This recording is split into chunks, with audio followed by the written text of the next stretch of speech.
हाय hello family, मी Pooja lifestyle and working blog YouTube चॅनलमध्ये तुमचं पुन्हा एकदा खूप खूप स्वागत आहे। तर स्वागत आहे तुमचं पुन्हा एकदा माझ्या नवीन व्हिडिओमध्ये। तर नवीन दिवसाची नवीन अशी सुरुवात झालेली आहे। आज मॉर्निंगपासून उठल्यापासूनच इतके सगळे काम होते ना, जे काही मला आता म्हटलं की थोड्या वेळ आराम करावा, नंतर काही काम करावं म्हटलं की उठल्यापासून आज मला एका पाठोपाठ एक काम दिसतच होते। आणि क्लिनिंग आणि स्वच्छता तर मला सर्वात जास्त आवडते। मला थोडं पण घाण वगैरे जमत नाही, आणि तसं करत करत मी कितीही स्वच्छ केलं ना तर मला कुठे ना कुठे काही ना काहीतरी घाण दिसतच असतं, आणि मग ते करायला परत मी स्वच्छ करायला लागत असते। ते काम झालं की आता थोडंसं आराम करावं म्हटलं की परत काहीतरी काम लागतच असतं। तर असा माझा घरचा दिवस असतो, म्हणजे घरचा टायमिंग जो आहे तो असा असतो। आराम म्हटलं तर करावं म्हटलं तरी भेटत नाही, आणि राहिलेल्या वेळामध्ये मला एडिटिंग करावी लागते। तर गुड मॉर्निंग, छान अशी आमची मॉर्निंग झालेली आहे। बघू शकतो बाहेर छान असं ऊन पडलेलं आहे, आणि त्यानंतर मला करायची होती आजीकडे स्वयंपाकाची तयारी। तर माझ्या यूट्यूब चॅनलवरती नवीन असाल तर सबस्क्राईब करून घ्या, जेणेकरून तुम्हाला असेच नवनवीन व्हिडिओज पाहायला भेटतील बरं का।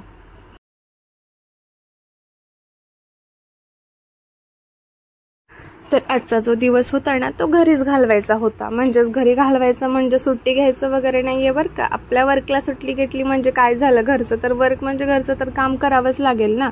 तर मग सर्व क्लिनिंग वगैरे इकडे करून घेतली मी, किचन वगैरे सगळं काही साफ करून घेतलं, फरशा वगैरे पुसून घेतल्या। तसंच मलाच देव पण उजळून घ्यायचे होते। उजळून म्हणजेच आपण पितांबरीनं वगैरे घासून घेतो ना, त्यालाच मी उजळून म्हणत असते। तर छान अशी मॉर्निंग झाली, देवांना पण छान असं धुवून वगैरे घेतलं, देवपूजा वगैरे करून घेतली। आणि त्यानंतर आज मला टमाट्याची भाजी म्हणजे टमाट्याची चटणी वगैरे खायची होती, त्यासाठी फ्रीजमधून टमाटे वगैरे काढले, स्वच्छ धुवून घेतले, आणि ते इकडे कट करून वगैरे घेतले मी, आणि इकडे भाजीची तयारी करायला लागली। तर बघा इकडे आमचा उंदीर मामा काय करतोय, ह्याचं नेहमीचं ना असं काहीतरी चाललेलं असतं बरं का। जेव्हा मी इकडे किचनमध्ये वगैरे लागलेली असती ना काही कामासाठी, आणि जर फ्रीजमध्ये काही खायला वगैरे ठेवलेलं असेल, जसं काही चॉकलेट असू देत किंवा आईस्क्रीम असू देत किंवा थंड पदार्थ मी काही जर बनवून ठेवला, तर आमचा हा छोटासा उंदीर मामा ना सतत फ्रीजला जाऊन बघत असतो उघडून की ते ठेवलेलं आहे का, ते मम्माने खाल्लंय का, ते कधी खायचंय वगैरे। आणि कधी कधी ना ते मला न सांगता घेत पण असतो बरं का, इतका आगाव आहे आमचा उंदीर मामा।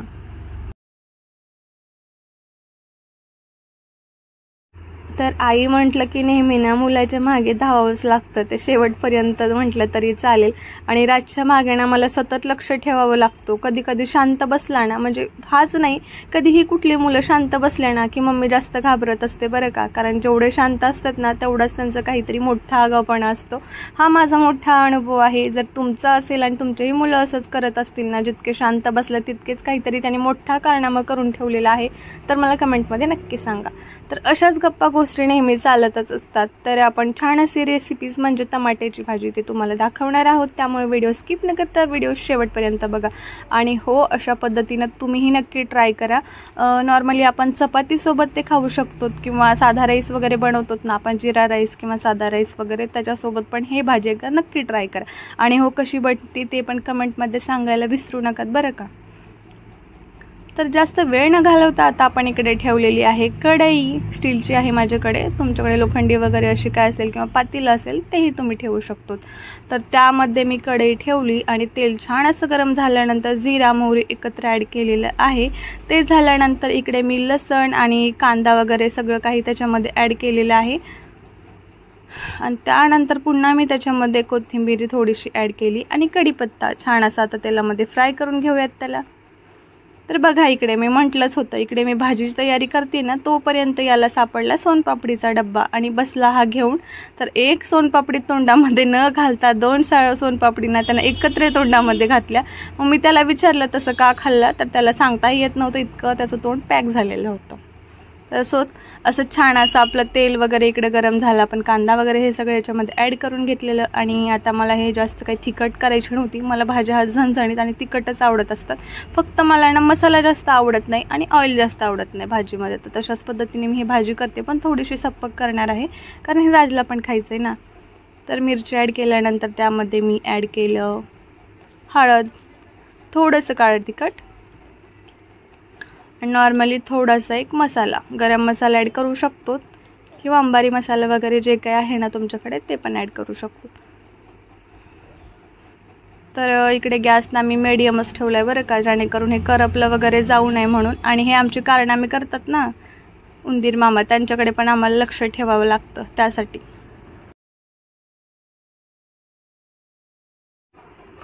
तर छान अशा तोंडातल्या दोन्ही सोनपापड्या संपून झाल्यानंतर हे आले आम्हाला इकडे तोंड दाखवायला. बघा मम्मा मी कसा दिसतोय म्हणे.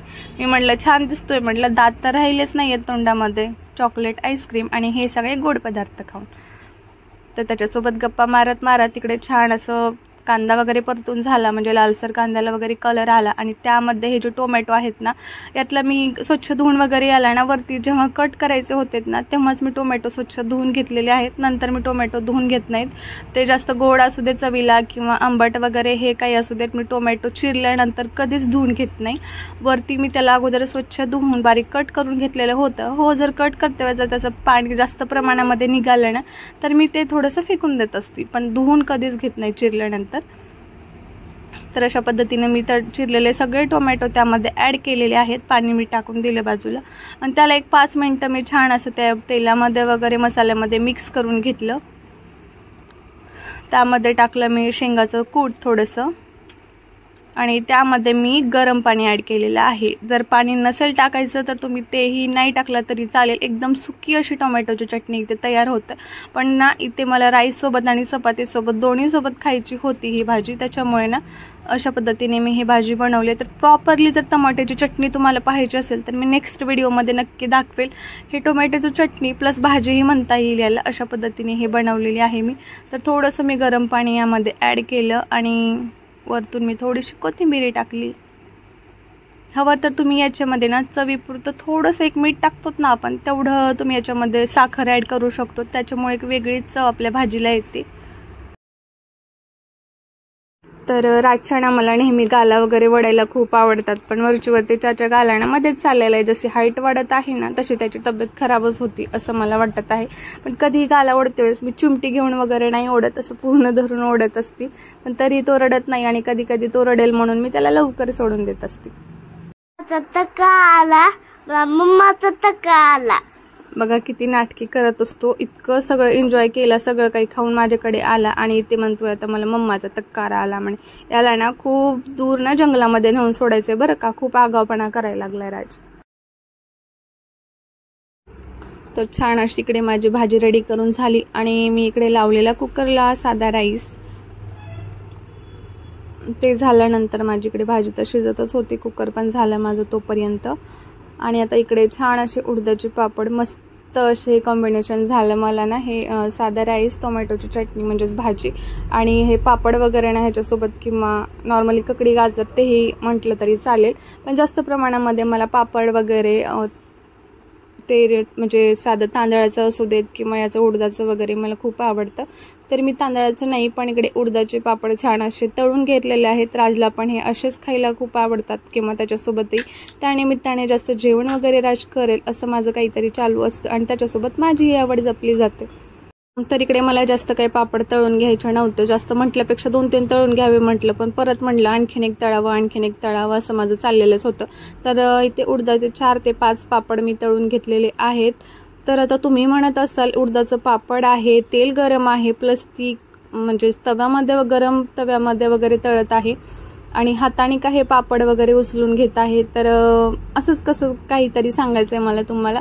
खूप साऱ्या गोष्टींचे मध्ये ना चटके वगैरे बसल्याशिवाय आपल्याला त्याच्यामधून एक शीक भेटत नाही. म्हणजे प्रत्येक गोष्टीमधून आपण काही ना काही शिकतच असतो आणि जोपर्यंत चटके भेटत नाहीत ना तोपर्यंत आपण सुधरत पण नाही. अशातलाच काहीतरी हा भाग होता. प्रत्येक गोष्टीमध्ये हा जास्त काही गोडवा नसतो. गोडव्याच्या पाठीमागे एक कडूपणा पण असतो, पण ते वेळ आल्यावरच लक्षात येत असतं ना.